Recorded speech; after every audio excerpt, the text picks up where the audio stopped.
नमस्कार दोस्तों, स्वागत है आप सभी का फिर से हमारे चैनल स्टॉक मार्केट स्ट्रेटजी पे।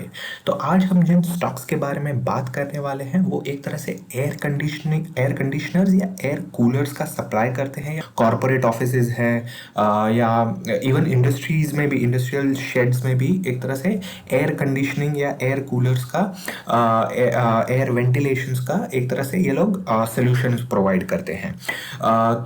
ये स्टॉक्स का हम हमेशा की तरह एक तरह से कंपैरेटिव एनालिसिस करेंगे। हम देखेंगे इन कंपनीज का आरओसी कैसा है, हम जानेंगे इनके फ्री कैश फ्लोज के बारे में, इनके पिछले 5 साल के एवरेज नेट प्रॉफिट मार्जिन्स कैसे रहे हैं, हम उसके बारे में भी जानेंगे।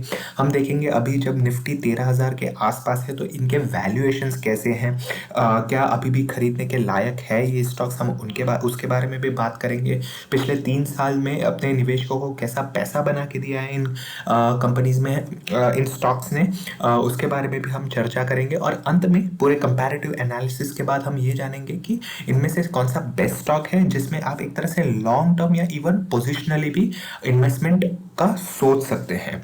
तो वीडियो को अंत तक देखें और चैनल को सब्सक्राइब जरूर करें।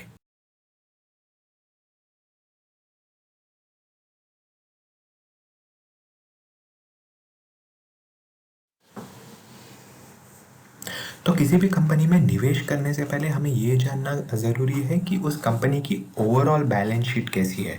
देखिए, किसी भी एक पैरामीटर के बेस पे आप ये डिसाइड नहीं कर सकते कि आप उस कंपनी में निवेश किया जा सकता है या नहीं। आपको एक तरह से 4-5 पैरामीटर्स देखने पड़ते हैं, उसके बाद ही आप डिसीजन ले सकते हैं कि इसमें इन्वेस्टमेंट किया जा सकता है।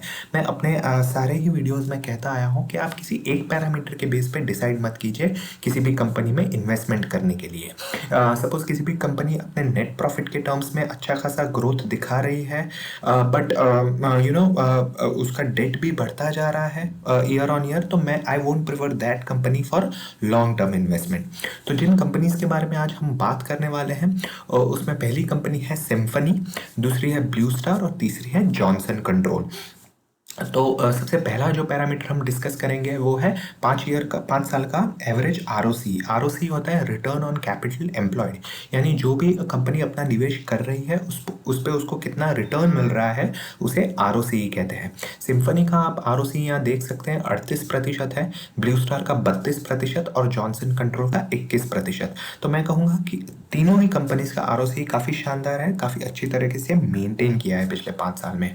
अगर डेटर डेज के बारे में बात करें, डेटर डेज एक होता है कि किसी भी कंपनी ने अपना प्रोडक्ट अपने क्लाइंट को सप्लाई किया, उस सप्लाई के बिहाफ में वो क्लाइंट उस कंपनी को कितने दिनों में वो पैसा लौटा रहे हैं उसे डेटर डेज कहते हैं। यानी सिम्फनी का आप डेटर डेज देखिए यहाँ पे तो 40 है, ब्लू स्टार का 57 है और जॉनसन कंट्रोल का 42 है। तो डेटर डेज भी तीनों ही कंपनी ने काफ़ी अच्छी तरीके से मेंटेन किया है, काफ़ी तीनों ही कंपनीज कंफर्टेबल पोजीशन पे है।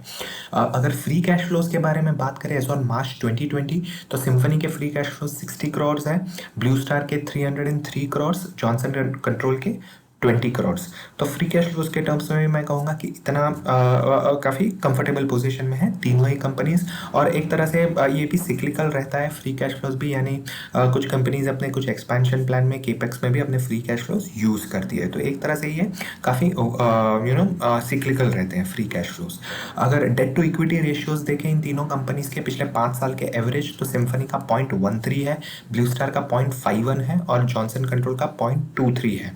Any debt to equity ratio say above 1 or 1.2 is little bit creates a discomfort, but यहाँ मैं कहूँगा तीनों ही company are somewhat in comfortable position। Blue Star का हल्का सा on the higher side है, but all the 3 companies I would say in comfortable position as far as debt is concerned। अगर पिछले 5 साल का एवरेज नेट प्रॉफिट मार्जिन देखें इन तीनों ही कंपनीज के, तो सिम्फनी का 20% है, ब्लू स्टार का 3% और जॉनसन कंट्रोल का 4%। तो आप देख सकते हैं सिम्फनी ने काफ़ी अच्छी तरीके से अपने नेट प्रॉफिट मार्जिन पिछले 5 साल में मेंटेन किए हैं, सस्टेन किए हैं। तो चलिए अब जान लेते हैं इन कंपनीज के अभी वैल्यूएशंस कैसे हैं। जब निफ्टी अभी 13,200 के आसपास है, क्या अभी भी निवेश किया जा सकता है इन कंपनीज में, और पिछले 3 साल में कैसा रिटर्न बना के दिया है इन कंपनी ने अपने निवेशकों को, उसके बारे में भी डिस्कस करेंगे। और इन तीनों ही कंपनीज में कौन सी बेस्ट कंपनी है जिसके बारे में आप एक तरह से लॉन्ग टर्म इन्वेस्टमेंट और फॉर दैट मैटर पोजिशनली भी अगर आप इन्वेस्ट करना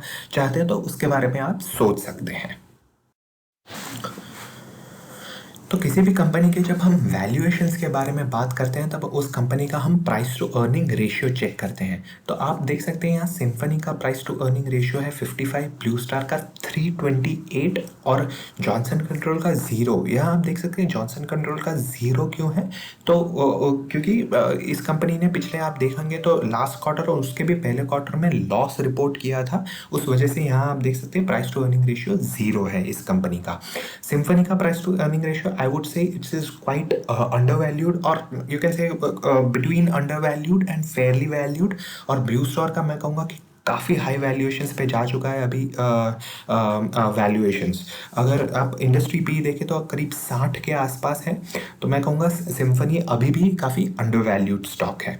अगर पिछले 3 साल के एवरेज रिटर्न्स के बारे में बात करें तो सिम्फनी ने -45% के रिटर्न्स दिए हैं, ब्लू स्टार ने 11% के पॉजिटिव रिटर्न्स दिए हैं, जॉनसन कंट्रोल ने -12% के रिटर्न्स दिए हैं निवेशकों को। तो overall after this comparative analysis जो हमने किया उसके बेस पर अगर in my opinion long term और even from the positional point of view you can investment can be made in Symphony with strict stop loss. जी हाँ, देखिए ब्लू स्टार में इस लेवल पे इन्वेस्ट करना जो अभी it is quite near to its 52 week high, तो ब्लू स्टार में I won't recommend to for the investment. और उसका आप वैल्यूएशन भी देखें काफ़ी हाई है ब्लू स्टार का वैल्यूएशन। सिम्फनी का केस कैसा है कि यहाँ पे काफ़ी दिनों से काफ़ी सिंस 1 मंथ ये कंसोलिडेशन फेज में और काफ़ी बाइंग देखने को मिल रहे हैं इस स्टॉक में। तो डेफिनेटली मेरे ओपिनियन में ये अभी ब्रेकआउट के कगार में है, कुछ 870 के आसपास चल रहा है, आप अभी भी खरीद सकते हैं। ये डेफिनेटली इन अ मंथ और सो 950,000 के लेवल पे जा सकता है। तो एक तरह से आप पोजिशनल व्यू भी अगर आप बना रहे हैं तो आप सिम्फनी को अभी खरीद के चल सकते हैं, बट ये एक तरह से स्मॉल कैप स्टॉक है, तो वोलेटिलिटी ज़्यादा रहती है, बट स्ट्रिक्ट स्टॉप लॉस आप मेंटेन कीजिए करीब 800 के आसपास। अगर आप चाहें तो नहीं भी मेंटेन करें, क्योंकि स्टॉक अच्छा है, कंपनी फंडामेंटली भी स्ट्रांग है। अगर आप थोड़ा बहुत लॉस अगर आपके डीमैट में अगर देख सकते हैं तो you can stay invested, definitely you will get good returns even positionally और even in long term।